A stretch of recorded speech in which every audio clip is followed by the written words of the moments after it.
मतलब चिंटू जी को अगर देखा जाए तो इंडस्ट्री में सबके गोद में खेलने वाले बच्चे के बराबर बच्चे के बराबर है। बच्चे के बराबर हैं। और उसके बावजूद भी ठीक ना कहीं उनको कंट्रोवर्सी में रखा जाता है, लेकिन वो एक शब्द नहीं कभी बोलते नहीं हैं। बोलते, वो कभी तो बोलते ही यूं नहीं। मतलब समझ लीजिए कि मतलब दो बिल्लियों के बीच में एक बंदर वाला भूमिका नहीं, निभा रहे उनका हैं। कैसा होता है कि जैसे मैं बताऊं, मैं फादर हूँ, जी, जी। कोई भी बाप माँ बाप हो कि मतलब दो बिल्लियों के आपस में लड़ने झगड़ने हाँ। से ठीक है इनको अकेला फायदा हो रहा है।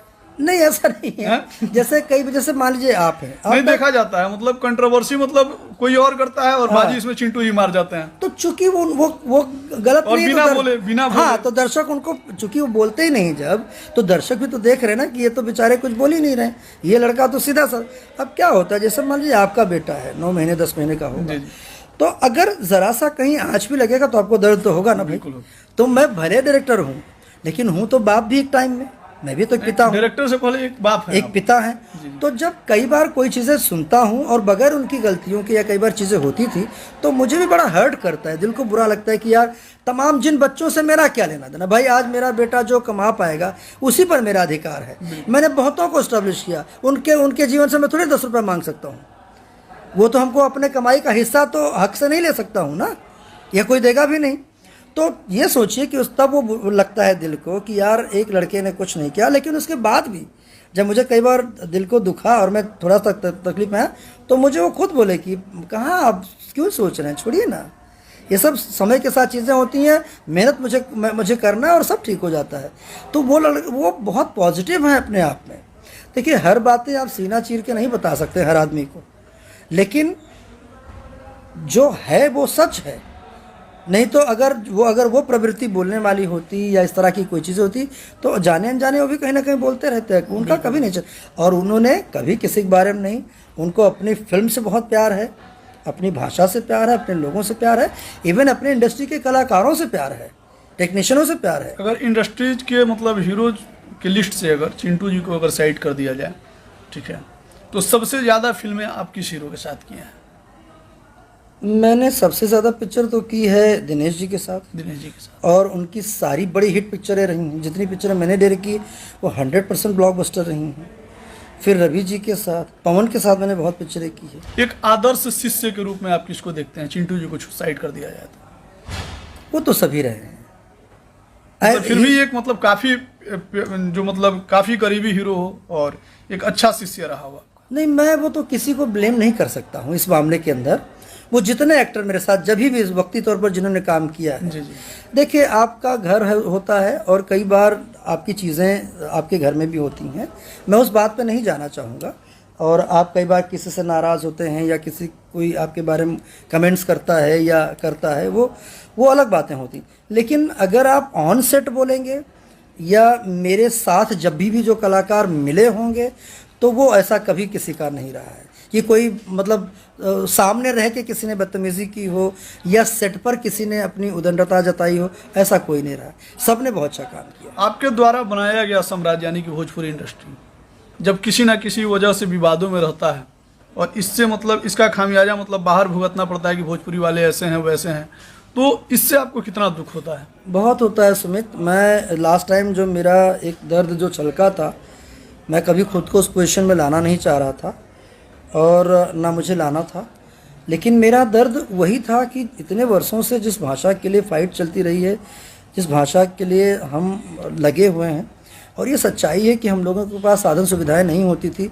आज भी हम लोग जब शूटिंग करते तो हमारे पास कोई प्रॉपर वैनिटी नहीं होती हैं, हमारा खाने पीने का सिस्टम प्रॉपर बाकी लोगों की तरह, चूँकि हमारे पास बजट कम होते हैं, तो हम सबको, सिर्फ मुझे ही नहीं, लगभग लोगों को जो अभी काम कर रहे हैं। और अब क्या हो गया है, एक दो भाग में चीज़ें हो गई हैं। एक तरफ एल्बम पूरी तरह बहुत ज़्यादा बन रहे हैं, दूसरी तरफ फिल्में बन रही हैं, लेकिन कहीं कोई बातें घटना होती हैं तो सीधा भोजपुरी इंडस्ट्री बोला जाता है। इंडस्ट्री तो सिनेमा है। अगर कहीं होता है वो, आप अगर कोई म्यूज़िकल वीडियोस कर रहे हो और कहीं घटनाएं घटती हैं तो आप कुछ होता है तुरंत भोजपुरी इंडस्ट्री में ऐसा हो गया। जब यहाँ से लोग निकल के जाते हैं, जब यहाँ आके लोग सक्सेस होते हैं, तब ये नहीं कहते हैं कि भोजपुरी इंडस्ट्री ने उनको सक्सेस कर दिया। तब चौधरी बन के वो ये कहते हैं कि मैं सक्सेस हो गया, मैं और मेरे दर्शक हो गए, दर्शक प्यार किए और आपने काम किया। तब आप सिर्फ 2 ही लोगों को मानते हैं और मानना भी चाहिए। लेकिन जब कोई गलती एक आदमी करता है तो पूरी इंडस्ट्री कैसे गलत हो सकती है? वो एक व्यक्ति गलत किया है ना, कोई भी हो, किसी से भी गलत हो जाए। और दूसरी बात है, मैं एक चीज़ और भी ये सबसे अपील भी करना चाहूँगा और बोलना भी चाहूँगा कि ऐसी कोई दुनिया नहीं है, ऐसी कोई इंडस्ट्री नहीं है जहाँ कुछ तरह की घटनाएं या परिस्थितियाँ बनती बिगड़ती ना हो। बनी तो रहती, बिगड़ती थोड़ा मोड़ा हर जगह है।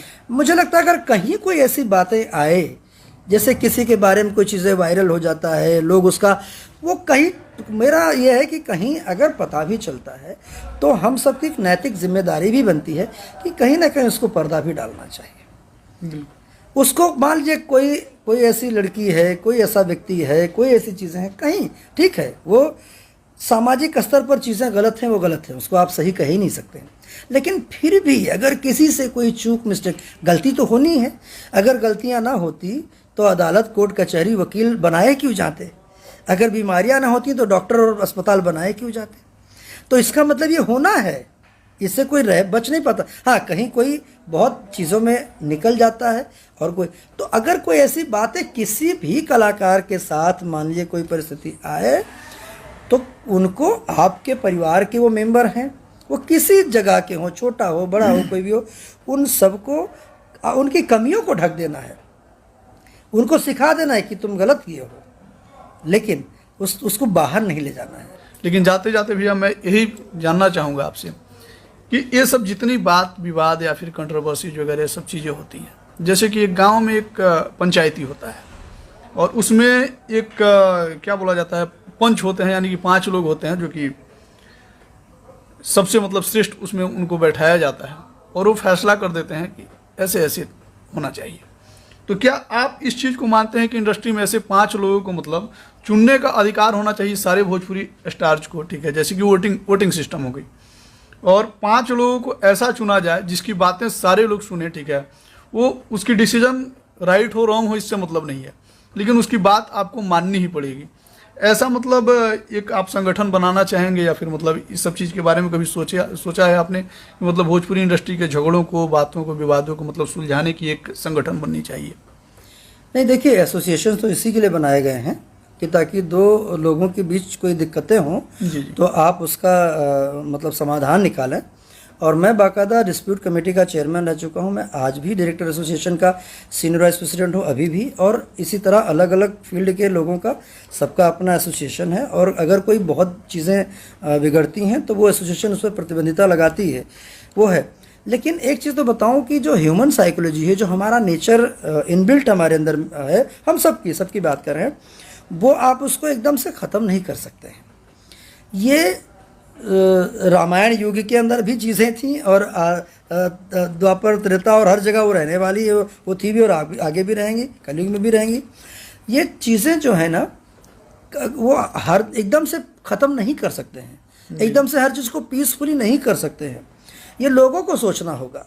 और एक चीज़ बता दें, कोई भी व्यक्ति अगर किसी भी तरह की उद्दंडता को ज़्यादा रंग देगा तो उसका भरपाई उसको झेलना पड़ेगा, क्योंकि दर्शक, यहाँ तो सबसे बड़ा न्याय प्रधान जो सीट है वो दर्शक के हाथ में है। और यहाँ की जो पंचायती के जो 5 मुखिया जिनको कहा जा रहा है, वो देखो इसीलिए बनाया गया है ना कि ईश्वर के बाद जो होता है, उसके बाद ईश्वर को साक्षी मान के लोग पहले सरपंच बनाते थे, एक पंच बनाते थे कि अब वो फैसला देंगे, चूंकि भगवान तो बोल नहीं सकते हैं, तो उनको साक्षी मान के लोग फैसला देंगे, उसके बाद न्याय सारी अदालत चाहिए।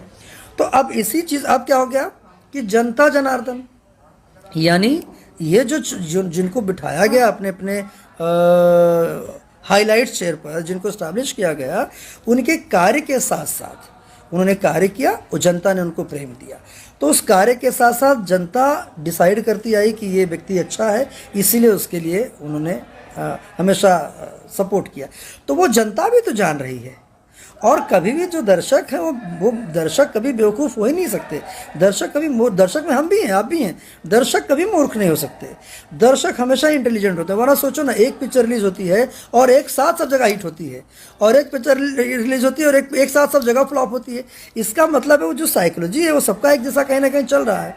अच्छाई को, हाँ, कई बार होता है कि हमारे ट्रैक या हम किसको ज़्यादा या प्यार करते हैं, एक लेवल तक का हम बर्दाश्त करते हैं, लेकिन जो जनता चढ़ाती है वही जनता गिराती है। तो इसलिए किसी भी व्यक्ति को वो राइट्स ही नहीं है, वो अधिकार ही नहीं है, और अगर उस अधिकार के दायरे से बाहर जाके मान लो उसको बेचैनी धर ली और तांडव मचा रहा है और नहीं कुछ कर पा रहा है, और उसके बाद भी कोई भी व्यक्ति अगर रिएक्ट करता है तो उसके रिएक्शन का उसको नुकसान भुगतना ही पड़ेगा, वो कोई भी हो।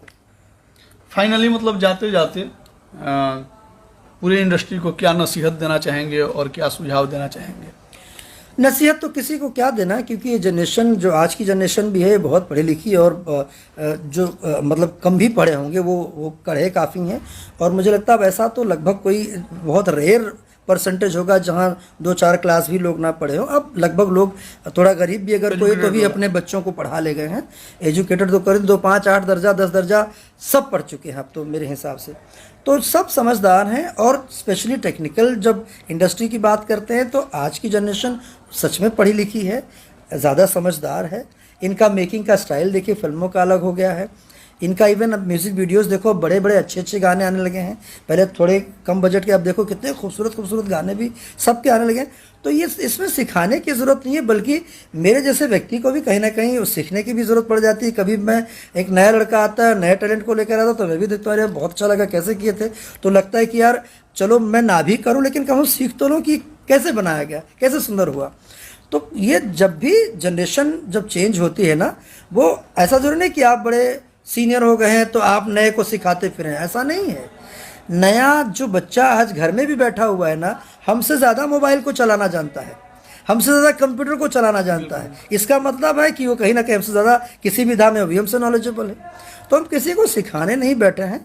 इतना ज़रूर कहूँगा कि आपसे प्रेम और अपने कार्य के पीछे लगें। आपकी अपनी ऊंचाई आपको अपने आप जगह दे देती है। किसी को हटाने से, किसी को गिराने से या किसी को साइड करने से कोई नहीं होता है। जिसकी जितनी कैपेबिलिटी होगी, जितना जो मेहनत करेगा, उसको ईश्वर और उसकी जनता उतना देने वाली है। इंटरव्यू जो है समाप्ति की ओर थी, लेकिन एक सवाल और मेरे मन में आ गया, तो मैं सोचा कि इस सवाल का भी मैं आपसे मतलब मैं चाहूँगा कि आप अपील कर दें लोगों से। कुछ मतलब पुराने टेक्नीशियंस हैं, पुराने डायरेक्टर हो गए, प्रोड्यूसर हो गए, ठीक है, जो कि अभी सक्षम नहीं है, और उनके द्वारा बनाए गए काफ़ी लोग जो हैं, ठीक ना, आज इंडस्ट्री में एस्टेब्लिश भी हैं, सक्षम भी हैं।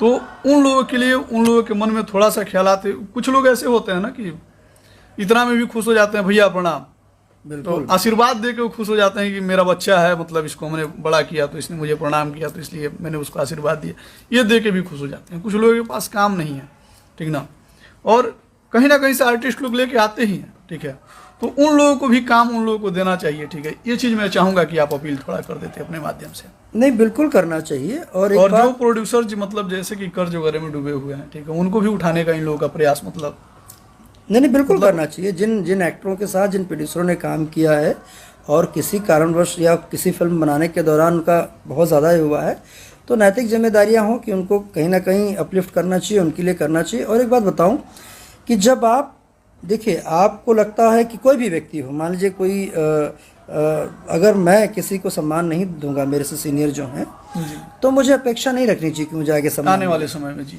और कोई भी व्यक्ति हो जो मुझे सम्मान नहीं देगा, मान लीजिए मैंने मेहनत की, बहुत कुछ किया या नहीं किया, तो आगे आने वाला कम से कम वो जो मुझे फॉलो कर रहा है, जान रहा है, वो आपको भी तो सम्मान नहीं देगा। तो ये जो ये हम सम्मान देना लेना, ये हमारे कल्चर, हमारी परंपरा की धरोहर है। हमारे गांव देहात में आज के अंदर भी भले 2 पट्टीदारी में लाठी चल जाए, लेकिन शादी ब्याह उसमें होगा, आदमी प्रणाम तो कर ही लेता है। बिल्कुल कि चाचा प्रणाम, काका प्रणाम, हाँ ठीक है खुश रहो, या लेकिन वो प्रणाम कर लेगा, वो भले गले ना मिलने। ये हमारी संस्कृति है। अगर ये छोड़ेंगे तो जो आप करोगे वही आपका बेटा भी देख रहा है, तो कल आपका बेटा भी आपको प्यार नहीं करेगा, आपका बेटा भी खुद नहीं सम्मान करेगा। तो ये किसी को देने की ज़रूरत नहीं है, ज़बरदस्ती नहीं है कि आप दो मुझे, आप देंगे वही आपको मिलने वाला है। जो सेवा आप अपने माँ बाप का करेंगे, जिस लिहाज से माँ बाप की तरह रहेंगे, वो आपका बच्चा देख रहा है घर के अंदर, उसी भाव के साथ आपके साथ उसका जुड़ाव बनेगा। तो जो देंगे ये भी एक तरह का पूंजी है। जैसे आप आदमी बैंक में जमा करता ना, बुढ़ापे के लिए काम आएगा, वैसे ये जमा करना चाहिए। अगर आप किसी को सम्मान देते हैं तो जमा कर रहे हैं, बिल्कुल, आपके सीनियर टाइम में एक जैसा तो रहेगा नहीं इस समय, कोई एक जैसा नहीं होता। कभी नहीं रह सकता है। तो जब समय या चीज़ें परिस्थितियाँ, जब जो लोग आपके पास होते हैं, कभी पसीना गुलाब हुआ करता था, तो कब पसीना कब गुलाब हुआ करता था, जब आप सक्षम थे या जब आप सक्षम हैं। लेकिन वही पसीना कब बदबू में बदल जाता है, जब आदमी का सक्सेस टूट जाता है। लेकिन वो पसीना वैसा ही रहता है उन लोगों के लिए जिन लोगों के रिश्ते आपके अच्छे होते हैं, जिनको आप अपने समय के अनुसार, जब आप सक्षम हैं तब जिनको आप नमस्ते प्रणाम जैसे आपने कहा किया, तो वो आपके हर उम्र, तो ये इसीलिए कहते हैं ना, आदमी जब कोई नहीं रहता है तो उसके बाद बोलते हैं भैया कुछ भी हो, लेकिन कम से कम मिलो तो हंसते बोलते थे हमसे। तो वो ये तो हम अपने लिए बटोर रहे हैं पूंजी, बिल्कुल बिल्कुल, ये सिक्के की तरह रख रहे हैं। अगर हम किसी को सम्मान दे रहे हैं तो हमें सम्मान मिलना ही मिलना है। अगर हम किसी को सम्मान नहीं दे रहे हैं अपने ऐठन में, तो याद रखो आपसे ज़्यादा आने वाली जनरेशन ऐठन में रहने वाली है, तब आपको नहीं देगा कोई सम्मान। और एक बात और कहूँगा भाई, सबको आपस में, जैसे मैं देखता हूँ दो किसी के गाने आते हैं, सब एकदम, अरे सबको प्रेम व्यवहार से, सबको प्यार से डील करो। ऐसा नहीं है सबके बारे में अच्छा बोले में, मान लो कोई किसी का काम खराब भी किसी ने गाना या कोई, तो क्या फ़र्क पड़ता है, एक बार एक दूसरी बार तो ठीक कर सकता है ना। बिल्कुल बिल्कुल, अनटिल अनलेस की उसकी बहुत कमियों को निकाला जाए, उसको थोड़ा सा अच्छा करो, पॉलिश करो कि और अच्छा हो जाए। और हर कोई, मुझे लग रहा है इस वक्त जो सिनेमा बन रहा है, जो लोग कार्य कर रहे हैं, हर व्यक्ति इस कोशिश में कि मेरी फिल्म, मेरा काम अच्छा हो, अच्छा कर ले। जाते जाते चाहूँगा कि हमारे समेत, ठीक है, सारी भोजपुरी इंडस्ट्री के जितने आपके छोटे बच्चे भाई हैं, सबको आप आशीर्वाद दें। बिल्कुल, मेरी आप सबके लिए ईश्वर से दिल से प्रार्थना है, मैं हमेशा करता रहा हूँ, क्योंकि आप मेरे परिवार के हिस्सा हैं, और जहाँ भी मैं हूँ या जो कुछ भी मुझे मिला है, उसमें मेरी मेहनत तो मैंने सच में बहुत की है, उसमें आप लोगों का प्रेम उससे कहीं ज़्यादा है। तो ये प्यार बनाए रहें, और मैं ईश्वर से जो मेरे अपने हाथ में है वो दिल से दुआ करता हूँ, क्योंकि मेरा समाज, मेरे लोग, मेरी बोली भाषा के लोग जब सक्षम रहेंगे, स्वच्छ रहेंगे, सुंदर रहेंगे, स्वस्थ रहेंगे, तब वो फिल्मों की तरफ बढ़ेंगे। तो पहले आप लोगों की कमाई में वृद्धि हो, सुखी रहें, तब तो फिल्म तो है ही एंटरटेनमेंट के लिए, तब तो फिल्म देखना ही देखना।